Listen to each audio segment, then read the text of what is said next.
Unboxing TNT, a podcast that unpacks contemporary national issues and advocates for more effective representation and innovative solutions related to those challenges facing all of us. Tune in for fact driven insights and stakeholder perspectives, and learn how you can do your part to make a real difference. Subscribe on YouTube and follow on social media for updates. Now, let's get started with this episode of Unboxing TNT with your hosts, Anarion Mason and Rudolph Hanamji. Hello, salutations, and welcome to Unboxing TNT, Episode 5, Part 2, where we continue to unbox education. And in this episode, we'll be looking at all of the solutions that are in front of us and how we can better implement them. I am Rudolph Hanamji, CEO here at Our Part, the portal for accountability and representation of Trinidad and Tobago. And I'm so happy to be once again joined with my co-host Anarion Mason. Anarion, welcome back to Unboxing TNT. Thank you, Rudolph, and a pleasant good evening to our viewers. And salutations, as you would say, to whatever time you're looking at this. And of course, we must remind each and every one of you all to hit that like and subscribe button on YouTube, as well as follow us on Facebook, social media, TikTok, and X for your weekly and regular updates. So, Rudolph, last time we did have education unboxing part 1. Yes. And there we would have highlighted some serious issues and flaws within the education system, such as infrastructure, training for teachers, and how things actually work with regards to curriculum and standardized testings and things like this. So today, our viewers are going to get more insights into that as well as some solutions, because here at our part look at solution oriented tasks, and as we always say, if I do my part and you do your part, together we can do our part to bring forward and upgrade our education system, Yes. which aligns better with quality education for all under the UNSDGs, which is goal number 4, as you know, Rudolph. Yes, which we are focusing on in our I360 project. So this is a passionate area for both of us indeed. So I must ask, I see a little boy waving in the back of your head. Who is that young man? Well, if you look a little closer, he might remind you of someone who's hosting this show with you. That is I, or that was I. uh, on my first day to Arima Boys RC School, where I attended primary school for a number of years. There were a few years where I lived in Toronto, but I came back and wrote my common entrance exams there. And I'm waving at you, waving at my grandfather, actually, who was going to drop me to school that morning.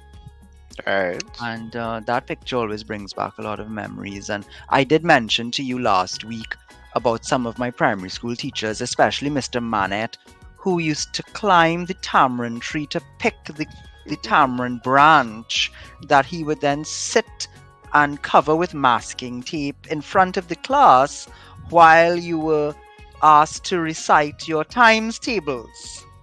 So, Mm-hmm.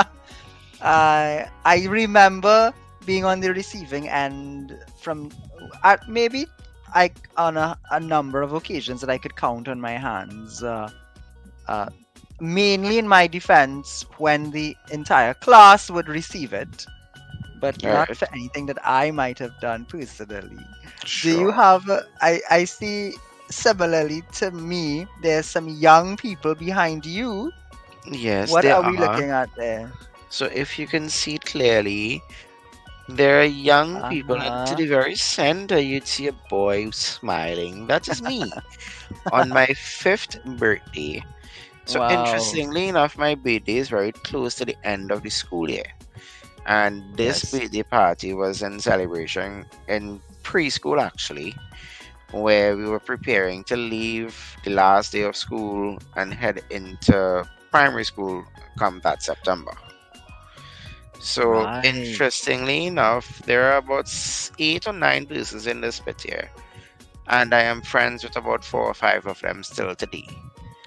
To That the is point, excellent. I am the godfather for one of the girls' daughters. Wow. Well, she certainly has a wonderful role model as a godparent. Why, And thank you. no, I really mean that because in our lives, we don't always know that persons are actually looking up at us. Sometimes you're blessed enough that people will tell you that, and they will let you know that you've had an impact on their lives.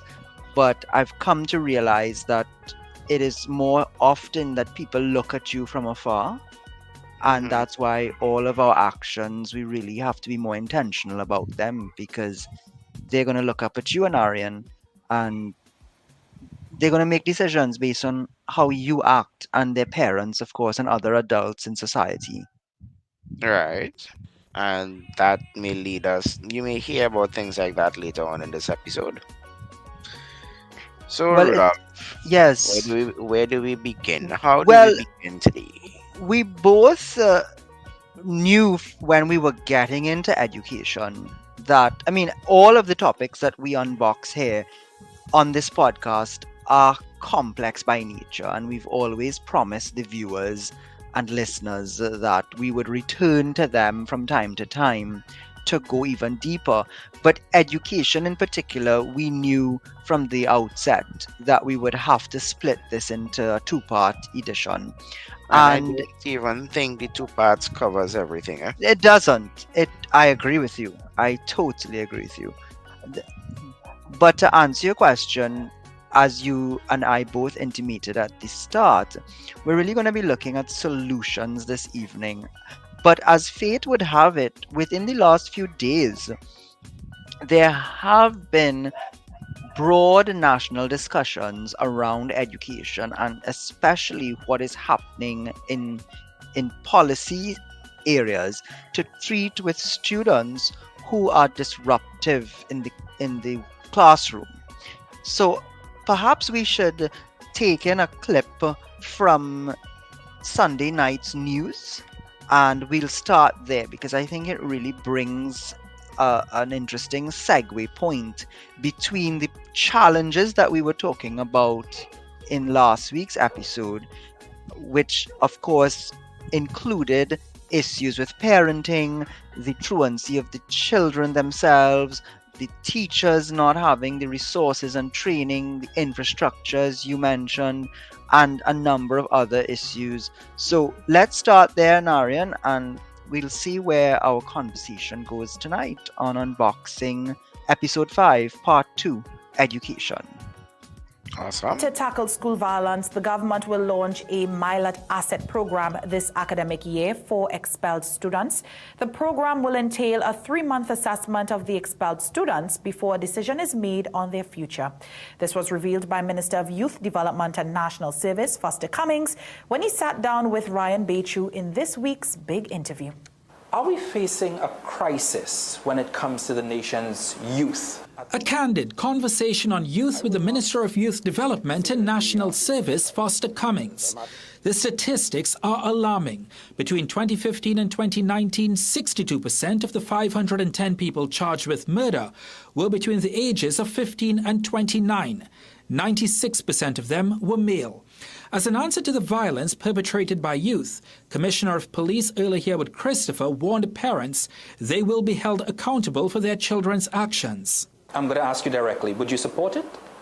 It depends on the circumstances, right? And if there is neglect, then neglect has to be treated with a particular way, and that will depend on the legislation and the existing laws, and anything that is done within the existing laws, of course, I will support. With school violence also dominating the headlines of the last academic year, Cummings promised a My Part Asset program that will deal with expelled students. All of the persons, the students who have been expelled from secondary school for one reason or the other, most of it being deviant behavior, will come into that program. They will go through a period of assessment for about 3 months or so. And then we direct them into either the technical vocational aspect, which is the My Part, or the academic stream, which is the MILAT. He said the oncoming program will provide a more disciplined pathway for expelled students. As the MP for Lahore.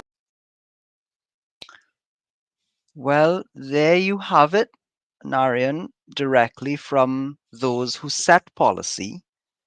They Right. are starting to look at more direct interventions to treat with some of these challenges. What are your initial thoughts about that approach in looking at the two programs? Well, I know of the MILAT program, which is run by Major David Benjamin. I've known him for quite some time now, and they have had success in the program. Now, in that regards, I know it was tailored only to boys who would have been rowdy and wayward and things like that, who would have been expelled or giving trouble. Okay, okay. But recently, they have decided that they're going to work on things to include young girls in there as well. Because, I mean, we know everything happens across the board. It's not only the boys who behave Yes. unruly.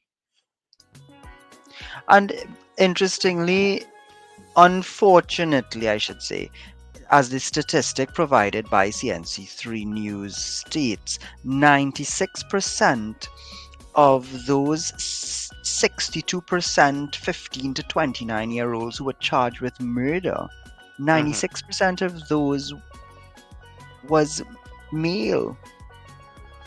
Unfortunately. So, but it doesn't mean, as you said, that we should only focus on the boys, because these issues affect everyone. And if there is an opportunity to preempt even that 4% that's left over when Mhm. it comes to the young girls or young women, then we should also equitably enforce those policies. And I think that is, of course, in keeping with the core values of the Ministry of Education itself. Right. Apart from accountability measures, the ministry has as its second pillar equity, and it looks at tolerance, collaboration, inclusiveness, and of course the other three pillars, apart from equity, as I said, are accountability, which looks at dedication, integrity, transparency, lifelong learning, which both you and I touched on and admitted that we are lifelong learners in our own right, but Right. also innovativeness. How agile can we be? How adaptable? Where's the creativity that we always speak about in solving some of these problems? So, Right. but as we said, Anarion, last week, not only have the challenges been with us for a very long time, but so too have the solutions. Of course. It is not new under the sun, but there may be innovative ways to implement solutions. But the ideas still remain there on how to do things. And it starts with as simple as funding to do certain things, which we touched on, where the majority of the budget from allocations are spent on recurring expenditure and little to nothing is spent on development and innovation and infrastructure. Yes. I mean, look at these numbers from. This would have predated 2011 because it speaks about the 2011 to 15 education sector strategic plan. And those numbers are really mind-blowing. I mean, it says it right there that 89% of the primary levels expenditure really went into recurrent expenditure. Other outlays included for general administrative costs. I want to use the word only, but I mean $278 million is not a small sum, but relative to the rest of the budget, which is over $1.4 billion, only $278 million was spent for social support programs. And again, according to this report, mainly free meals, the school feeding program. So where has the money been to invest in developmental projects? And some of these initiatives that we are now trying to kickstart, but had those things been done 10, 13 years ago, then I am Mhm. sure we would have had a much reduced issue today. I agree, and I think it now takes us into the fact that we have a new policy that came out last year, the 2023 to 2027 education policy. Yes. And I think today we've identified amongst ourselves four major points within that policy we would like to talk about, which basically gives an umbrella view of what is taking place and the solutions and the mandates. Yes, definitely. Again, we are not short of the solutions and the ideas. It's how well we are able to implement those. And one of the reasons we started this podcast was to ensure that we were able to unbox these things in a manner that the average citizen could become more aware easily Right, and to begin their own advocacy in their own way around these matters, because there's many parents out there, Narayan, who would be directly affected by this through their children, but they don't right. always have the time to acquaint themselves with these policies and the programs that are supposed uh, to be effected. So maybe through this podcast, by them becoming more aware, they can start asking the right questions. Because the first strategic objective under Goal 7 of the education policy looks at adopting best practices in education administration. And Right. it's good to see that in that regard, there are some initiatives that have been commenced. So, for example, recently the ministry would have been definitely spearheading training to help principals, in particular, as the lead administrators of schools, so that Correct. they would be better equipped to deal with how can they look at the challenges in front of them and be more innovative, even consider being more entrepreneurial in how they look at managing the schools, as well Mhm. as uh, assisting the principals in guiding the teachers in career advancement and other skills that are required in the modern world that maybe our principals didn't need back then. Right. And if you look at bullet number two within that very same topic, administrative aspect you're referring to, you see it talks about up to date teaching methods, such as the use of ICTs, and particularly those that will support innovation and entrepreneurship. And it's good to see that the Ministry of Education is not only looking at Trinidad, but they take our sister island into consideration, and they have done some training with teachers in Tobago. Now, coming out of the 2019-2020 COVID-19 pandemic, we've Yes, learned that blended learning and blended working hours and work ethics is something new and emerging in the field. So, for persons, again, aligning to the UNSDG number 4, quality education for all, persons who are in remote areas now being able to have access to education works well. For example, this is just in my purview or from mm-hmm. my perspective. As you very well know, Rudolph, I'm attending Harvard from the comfort of my home. And Yes, without that, I would have had to travel to the States, find a job across there, and do work whilst it is I study there. But because of technology, we're able to do that. We are able to have that now. And it's good to see that these teachers are being trained in it so that they can now incorporate students who have that physical barrier from attending school, whether it's due to poverty, whether it's due to location, access, things like that. And I yes, must commend the ministry for following that mandate in their policy. certainly. And again, These are lessons that we have to onboard from COVID-19 in particular. Not that we needed COVID-19 to tell us this, because we should have been better equipped prior to COVID-19, True. but because there is also still the digital divide. And while some of us do have access to smartphones and other devices as well as data, there are many persons in Trinidad and Tobago who may have very limited access or none at all still. So, good initiative, but we have to ensure that the other enabling parts of the ecosystem are in place. And of course, that requires ching ching, Of moolah. course.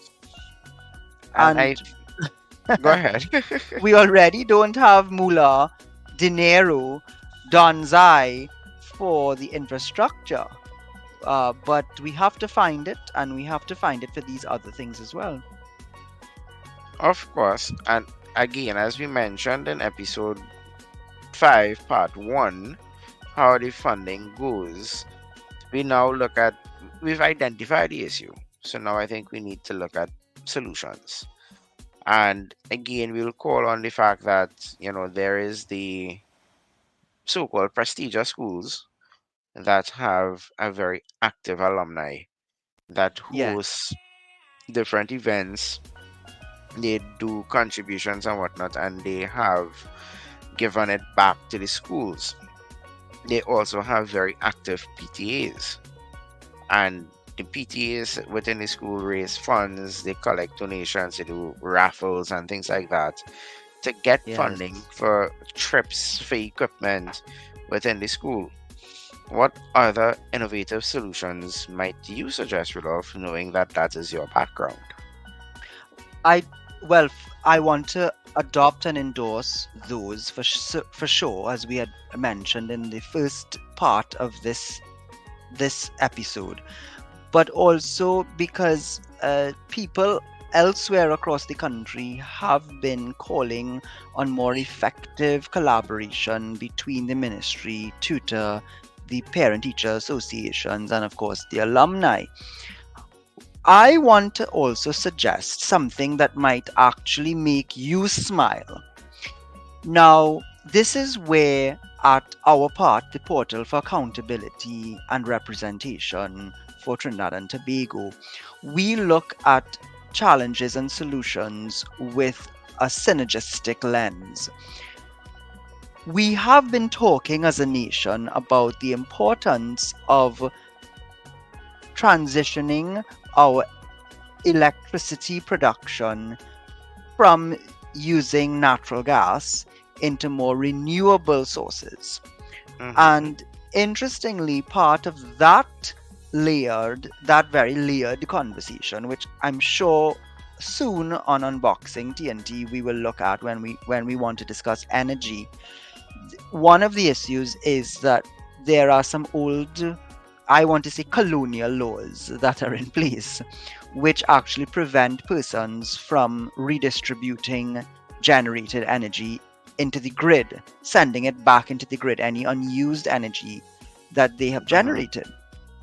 And there is talk about amending the legislation, but again, we're taking a bit too long to do that. And if we were able to really transform that area of legislation to allow for solarized creation of energy, you could actually install solar panels, Anarion, on all of the rooftops of the schools across Trinidad and Tobago. And Uh-huh. because of the square footage of those buildings, you could easily, I've seen reports on this, by the way, because it's not a new idea. It's not something that I would have come up with on my own, but I've been looking at data to support some of the policies that we want to advocate for. And there are reports that show, based on the square footage, that each school could likely produce not only adequate energy for itself, but also for surrounding communities. And in that way, each school could generate revenue.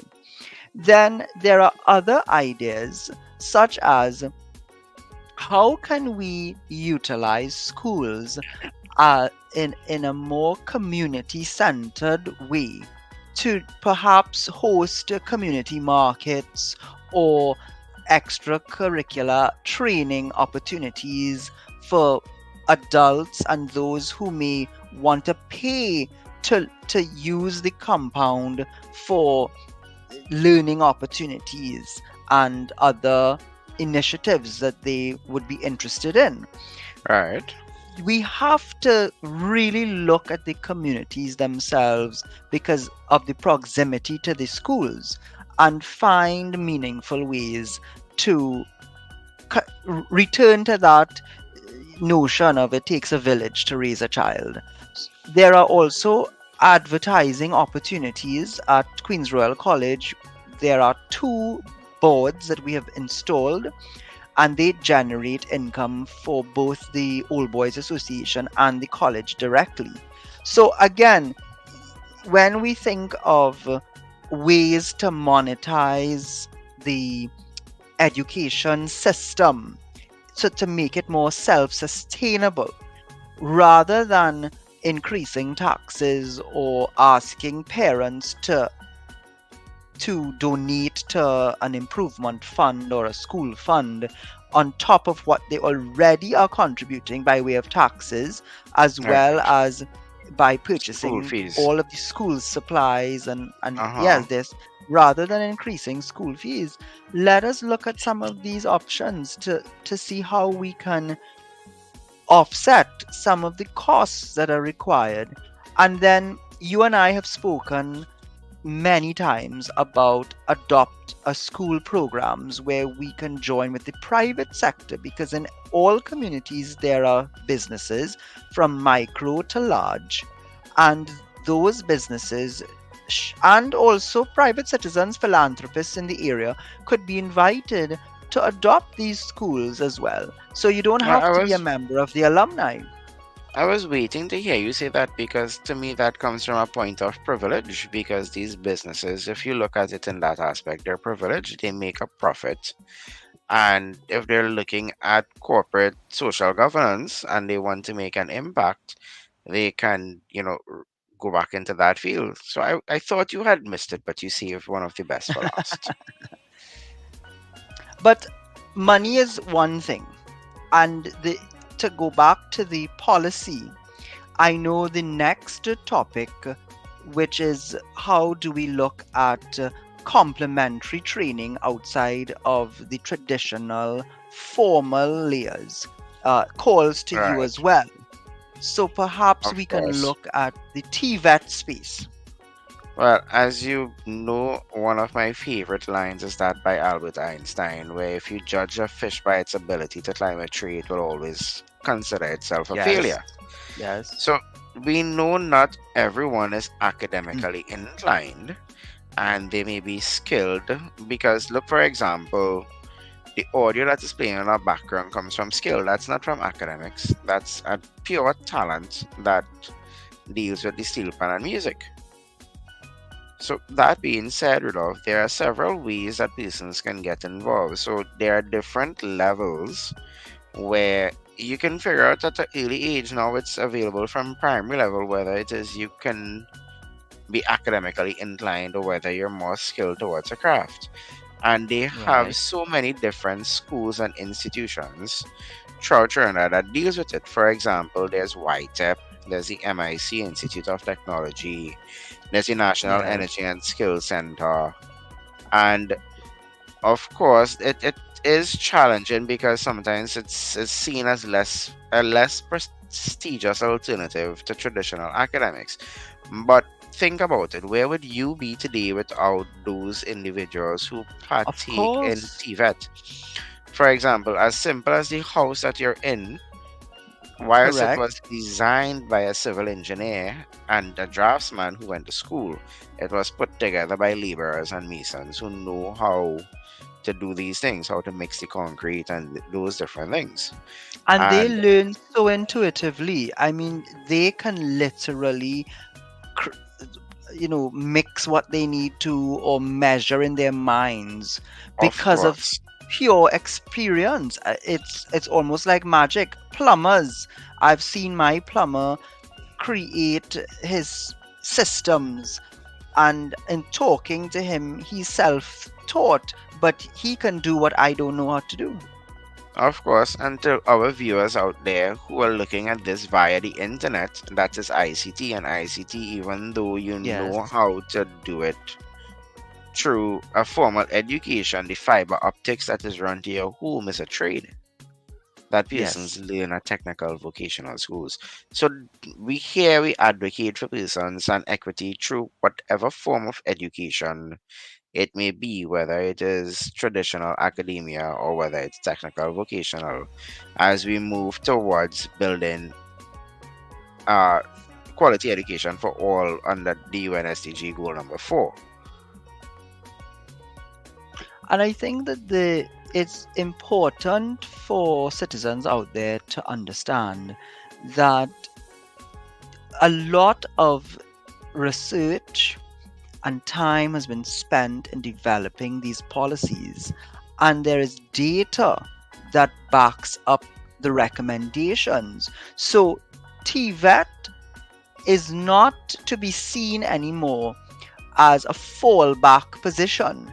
It should be seen as an equitable and equal option for persons to consider. I mean, when you look at the initiatives listed here, for example, Anarion, where you have the importance of quality assurance and standards being looked at. You spoke about ICT, incorporating that into TechVoc. So it's not TechVoc of our grandparents' generation, it's modernizing it. And then, of course, you have the ability to really align that sector with national development, because we as a country, we are going to need these skilled people to bring other ideas to life. So I am Even if you I am look at fully prepared to endorse this and support it as a citizen. look at it from this alternative, because recently we did an unboxing on agriculture. Was it agriculture, or did we just touch on agriculture? No, We we had did touched on flooding, agriculture. and We we did touched on flooding. agriculture. But I know it's on the top of our list. I mean, all of these topics need to be unboxed immediately, but So, we'll get there. so maybe I'm rushing, but if you look at hydroponics farming, aquaculture, as Yes, well as yes. microgreens, which all align with, again, different goals across the UNSDGs, they work on that. So hydroponics farming can be considered a new form of technical vocational, because you take plumbing, electrical, and so many other aspects into Excellent consideration. point. Of course, yes. That is true innovation. And that is, when people use the word loosely, they sometimes really mean change, or they mean new. But innovation is more than that. It is really about taking disparate technologies, methodologies, perspectives, and finding ways to layer them and create synergy. So that is what true innovation is all about. Crafting something that is very hard to imitate and disrupts the market as it exists right now. So you're quite right. In that type of farming, where you have to bring together all of these technical and informal aspects, as well as modern technology, value chain management, business, marketing, financing, it really provides people with a true opportunity to generate a sustainable income. And I know one of our colleagues who has agreed to join our part has been doing his part for a number of years, just to bring some of the connections together. He has a program with the former residents of correctional facilities, doesn't he? In the area of Uh, agriculture.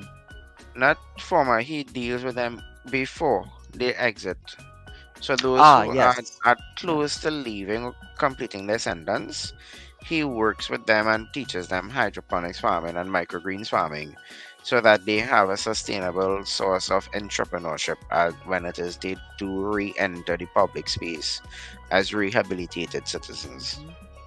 So we want to shout out Abraham Farms Limited and Founded by the none other than Brandon Abraham.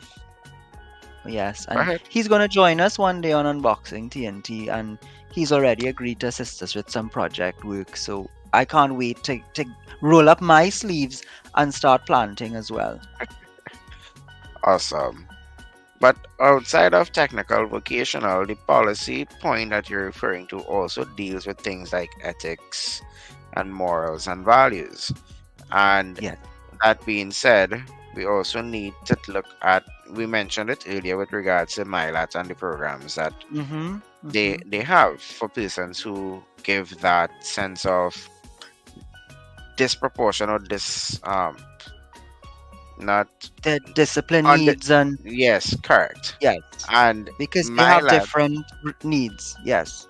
and MILAT has recently seen the fact that students who have entered the program, they now have better performance at the CSEC level. So now we have more disciplined students with more CXC passes, which is an amazing accomplishment I on their applaud behalf. these students. And again, when things work in the country, we should equally, just as we are critical when they don't, we should equally be commend. We should equally commend when it does, Correct. because this program would probably result in so many young people contributing productively to society rather than going down a different path. So, three cheers and many thanks to Hip hip these hooray. students and the agencies that came together to create this intervention. But Anarion, again, the solutions that we're talking about here are not new in the least. I mean, people like Debbie Jacobs, who has Hmm. been working for years in these vulnerable and risk communities, she has been an advocate for very simply explained interventions. I mean, when she breaks it down, it's almost uh, it almost makes you scratch your head and say, "But wait a minute, it can't be this simple, right?" But in a way, it is. She talks about the fact that we have to be more intentional about creating well-rounded students, and you and I spoke about that in our own experience at secondary level, and how it helped to create the people that we are today. And you know, she was very uh, disappointed that the way we look at education generally still forces Uh, students to really narrow their choices, and that results in the students being unhappy. And sometimes, again, not to justify bad behavior, but we have to make space for understanding that sometimes that might lead to students just not being able to focus or to deliver, and then they will not have the emotional intelligence to deal with all of those feelings inside, and they lash out. well, of course. What else does Debbie see in regards to this? I think she mentions how Mhm. important it is for parents to play a role in children's development. Because as you mentioned, you grew up with your grandfather and your parents. I had my mom and my dad around me, and they played a very important Mhm. part in my life as well as yours. So how do we deal with that moving and forward? not and not allowing children to play parents off against the teachers. The teachers and the parents have to co-parent and be a They need to united prevent force. a united front towards the Yeah. development of children. And I think that we have done, we had a conversation actually with two teachers. We did, and they touched on these issues. Just before we go to those interviews, Debbie also spoke about the importance of reading to children. And again, I am first hand proof because my grandmother, in particular, I remember Anarion, she would say, Mhm. all right, you read. I would say, well, would you read me a story? And she's like, no, you read it. And when you get a word that you don't know, spell it. And that's how picked up a huge vocabulary at a young age. And here we have, of course, MP Penelope Beckles, who's also the Minister of Planning, reading to schools at the Arima Boys Government Primary School. So I think this was again a great way to set an example, and it goes back to that adopt a school idea we were talking about. Sometimes Right. there are ways to contribute to schools in non-financial ways, Of in course. kind ways, and this alone can make a big difference, right? Of course it does. And I think I will bring up our discussion now with Claudia. Now, would you want to just introduce her a little bit before we get into her interview? So, Claudia, and forgive me for not remembering her last name right now. Claudia works at the Lady Hutroy home in Gasperl, where she is a teacher and a caregiver, but as she deems it, she's what was the word she used in the interview with you, Rudolph? She's an instructor. Yes, she said She's an she. instructor. Yes. And I've known Claudia for quite some time through Special Olympics, and she's Hmm. always there with her athletes and her students, encouraging them, supporting them. She even assisted me with the Down syndrome picnic that we held earlier this year. And she Right. brought out some of the kids with Down syndrome. And again, I was in the youth advocacy space to the point I brought persons who've never interacted with them, with kids with that intellectual disability before, to see what it is like. And she's so kind and she's so caring. And if I continue talking positively about Claudia, we'll be here for another 10 days. So I think that could go into the interview now, Rudolph, and let's take a look at what Yes, she has let's to hear say. what Claudia has to say. Please, to bring this third topic into perspective, which is when we're talking about this specific area, objectively speaking, there are probably a few challenges that are still being faced, not just by an instructor like yourself, but as you rightfully pointed out, the parents and the students themselves. Would you care to share a few of those main challenges that people should be generally aware of, or maybe just take for granted because they're not in the space? What would be some of those be? Well, within this space, okay, if we're looking at the perspective of the parents, Yes. right, you have to look at all the different challenges that the parents may face in getting that child to and from school, their medical needs, their bills, all of that, you know, that probably will create or hamper the parents in getting that child or Mhm. athlete, let's say, for instance, to school or, for instance, for training, the frustration of being a single parent, whether I keep that child home and not sending that child anywhere. Could I leave that child on its own? Do I trust someone with my child? I have to pay that person plus Ah, pay a reasonable. transportation Yes. plus pay for school fees, books, all those different kinds of things that a parent has to go through. And then to a space for the students or athletes to feel comfortable in that, okay, that let's say they go to training and if you have like unified, normal Mhm. and special because we want to do inclusion, right? And here it is, us normal person is looking at that young lady with a smile on her face, something like that. Would he or Okay. she feel comfortable? How could I reach out and say, hey, my name is Claudia. I am a special needs person. I may be Down syndrome or with a speech or hearing impaired. How are you? How would you reach out to me? Would you just nod or would you move away So how do we find that comfortable space? And then if we take ourselves within the school system, we look at the environment that plays an important part.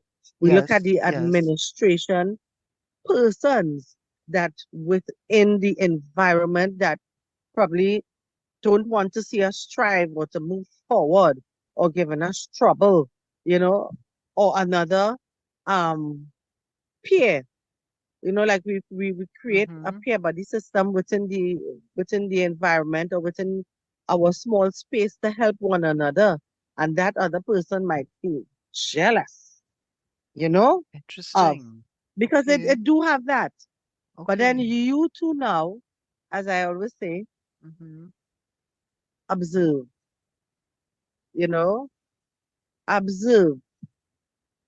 I process, and one of my things over the years, from working with small ones to now students 18 and over, I process you. I'm And following why I you. use that Okay. word process Mm-hmm. is because I am looking for ways that I can reach you far beyond that you expect to be reached. I And hear I've been you. doing I that hear for you. years. So Okay. that passion and that joy, that thing, that is where. That So drives how it. do we create the space? How do we create this space indeed, Anarian? I really again want to applaud Claudia's efforts because she has been championing this for so many years and she finds the energy to keep going. Of course, and I remembered her name whilst the interview was playing, Rudolph. It's Claudia Francis. Claudia So Francis. A big shout out to Claudia now, to our Francis. viewers, that was just a very short snippet of what was a half an hour interview between Claudia and Rudolph. And Yes. you can find the entire interview on our Nation Builders playlist at our part on YouTube. And as I mentioned that, please remember to like and subscribe. Follow along on social media for regular updates. Facebook, Instagram, Twitter, formerly, well, X, formerly Twitter, and Yes. TikTok. But That not, interview, I'm sure viewers will find very interesting, Anarian, because we get into a lot of the nitty gritty of dealing with the challenges and the fulfillment that comes with instructing special needs children. right. And you see, it's not only special needs, so we need to look at complete inclusion. And just like you, I had an interview with a former teacher who, in his right sense, is still a teacher. But before that, Rudolph, there is the fact that there are schools that are not receiving the funding. And this is where we advocate and we tell our viewers you can Yes. make a difference. That if I do my part and you do your part, together we can all do our part to help this situation. Advocate, whether it is donating in kind, whether it is donating monetarily to help these kids and them out. Because we don't want to know that a school cannot afford to take on a special needs child. No, that would be an unnecessary loss for our country. Of course. And that being said, I had an interview with one Mr. Greg Manohar, Mhm. and he shared some sentiments similar to that of Claudia when it comes to civics and ethics in regards to parents and teachers and how they apply to young children. So, if our producer would now and the show that video. parents. Well, you hear things about parents not taking care of their children, they don't play an active role in their lives. You hear about the ministry. Well, For example, I how understand. many schools not open on or at the start of the term, and that is a fact of the ministry that they That that play a part in. that's ministry's purview. If schools are under repair and the schools are not being repaired in time, that's completely on them. That's a logistical issue. They're not planning in time. Their contractors are not finishing in time. That's on them. You can't blame your teachers or your parents for that issue. But when you have children coming to secondary school and they don't come with, I want to say, proper training in simple things, manners, please, thank you, respect for your elders, respect for your teachers. If the respect isn't there, learning can never happen. No what matter where you go. It can be in the prestige school, it can be in the low performing schools. If you don't Right. have respect in any way or have that basic training, you can't expect teachers to be coming to train the students to say please and thank you and have manners But at school. Those are things that but come from home. agreed. But unlike, I mean, back in the day when I went to school and around the same time you did, teachers played the role of parents, and as well as teachers, they taught us how to be, have manners, how to say please, thank you, how to carry about ourselves with ethics and morals. Well, So is that then still being you and I would have clearly went to two different schools. That didn't happen in my school, and I went to San Fernando Government Secondary School. I But mean, our I'm talking about at the primary level.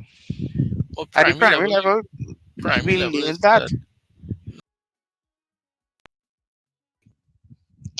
I can't wait to hear the full interview with Greg either. I must say that you all touched on things that are very close to my own heart, Anarion, and more people need to be having these conversations, especially young people. Well, of course, and here at Unboxing TNT, we believe in that, right? So, outside of education, in that Yes, aspect, we ask parents and those who are responsible for children, whether it be babysitters, caregivers, grandparents, whomever you may be, to teach children about respect, about honoring your elders and your leaders. As our national pledge says, I must yes, honor my how does it go? This, please forgive me. I honor my parents, my teachers, my y- elders, and my leaders. yes, yes. Correct. And it's in the pledge. So we need to advocate for better representation for the Yeah, pledge. it, it, I remember saying that in primary school, but somewhere along the way in secondary school, I think we stopped saying it. And it really calls for you to be clean and honest in all your thoughts and deeds, thoughts, words, and deeds. So simple things like that help to hardwire young people's brains as they move forward in life. And speaking of Interestingly enough, hardwiring brains, go ahead. Yes, I know where you're going to go, but give this. sure. Monday went here was the launch of the National Youth Consultation for Trinidad and Tobago by the MYDNS. And their main target point was goal number 13, climate change. But the reason I mention it is at the start of the very program, after the national Hmm. anthem, they had a young lady come up and say the national pledge, which is very Excellent. rarely unheard of at national Excellent. events. Well, let maybe that is something we need to incorporate in our programming moving forward. Right. Because speaking of programming and hardwiring, we mentioned earlier, of course, the intersectional issues between crime, persons having to be sent to incarceration, Mm-hmm. places, and prisons, and the connection when you reverse engineer it to limited education opportunities and the other supporting enabling components of the ecosystem. And we were talking about Debbie Jacobs, whose NGO Wishing for Wings actually goes directly into uh, the prison system. And Right. through that program, she has actually been able to intervene and effectively change a few persons' paths. But Anarin, I know we were talking about the importance of tech voc, but also academic training as well. And we did find some interesting statistics about trades learned in the prison system. Right.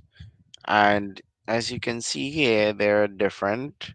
They checked, I think, was a total of 700 plus persons where they would have went into different trades.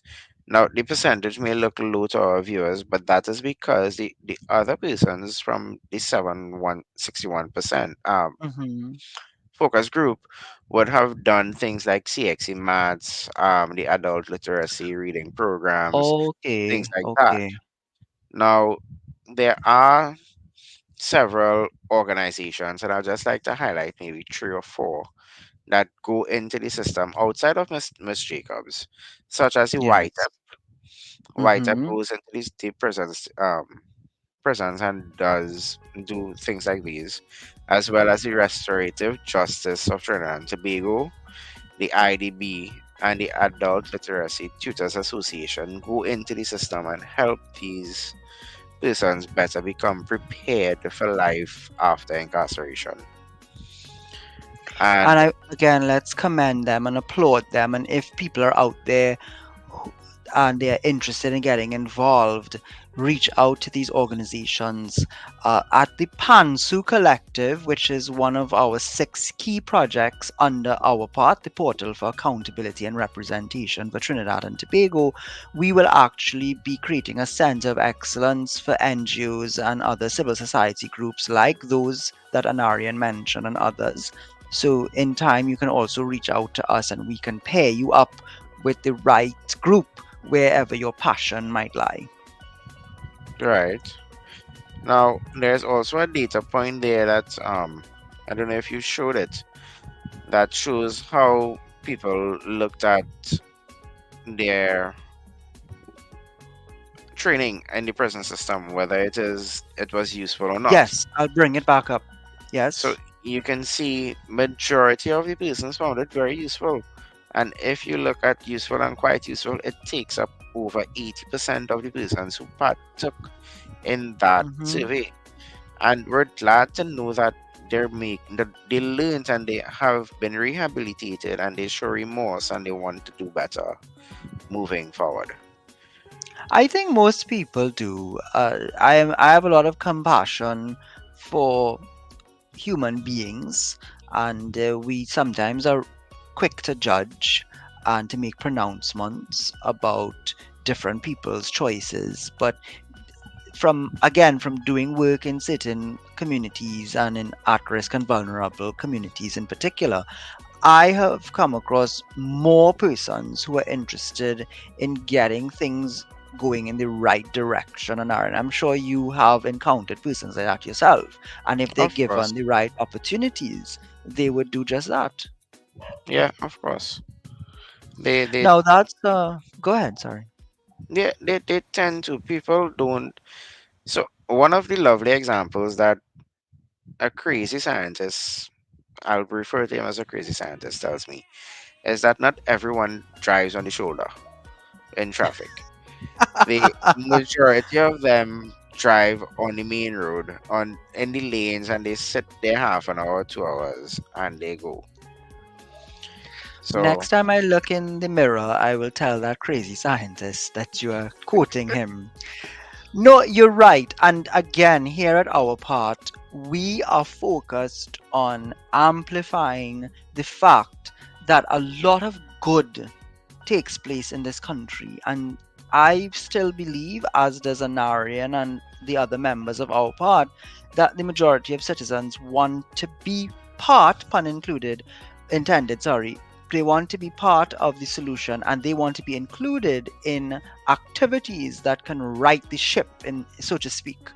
And Aaron, that's why actually over the Friday and Saturday, our part was invited actually to be one of the representative organizations at Republic Bank's first ever Sustainability Expo. They held it at Center of Excellence, and there you are interacting with one of the visitors.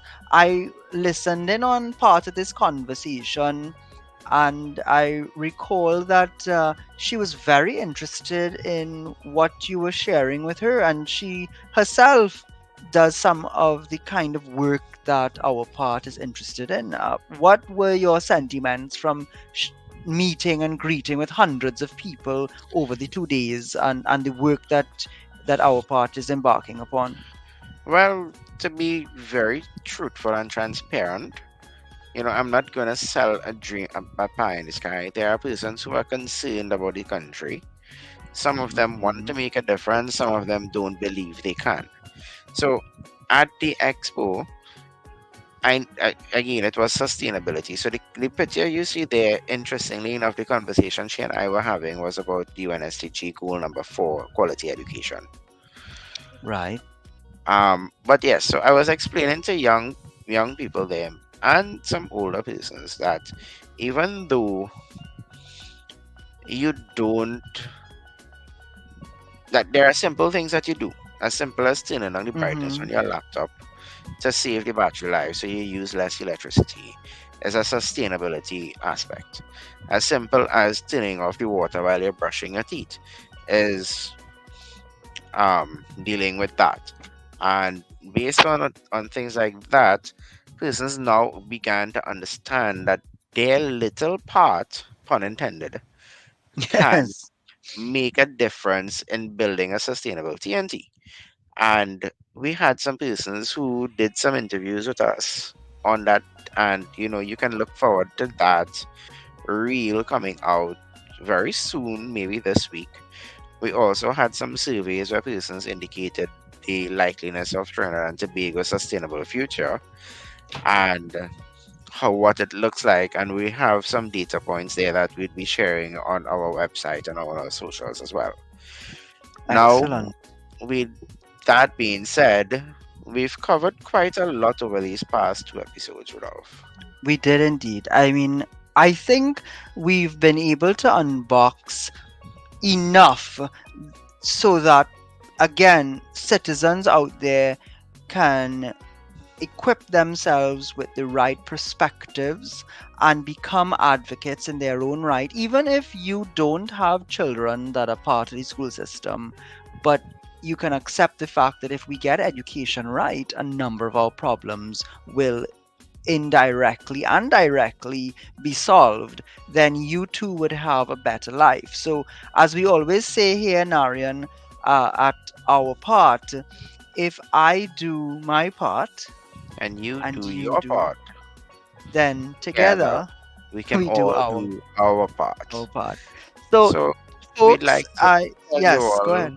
you know, look forward to our next episode. Thanks again for joining. Share with your friends, share with your family, hit the like and subscribe button, and join us on episode 6, maybe part 1 of 2, 3, or 4, as we discuss and unbox the economy of Trinidad and Tobago. All the best, folks. Anarion, I'll see you on the flip side. Stay safe. All right, take care. Laters.